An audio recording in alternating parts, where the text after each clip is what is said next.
Hey everyone! In today's video, I'll show you how to find your Binance transaction history on the Binance app. So, let's dive right in. First things first.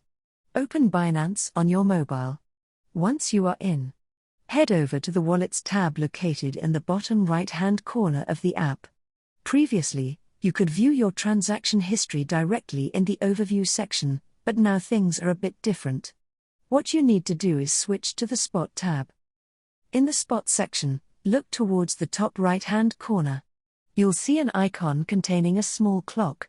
Go ahead and click on that icon, and it will take you to your transaction history.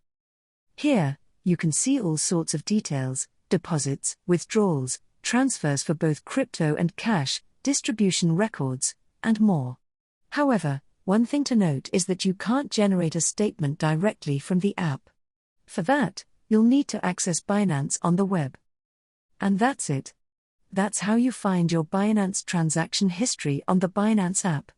If you found this video helpful, give it a thumbs up and subscribe to our channel for more tech tips.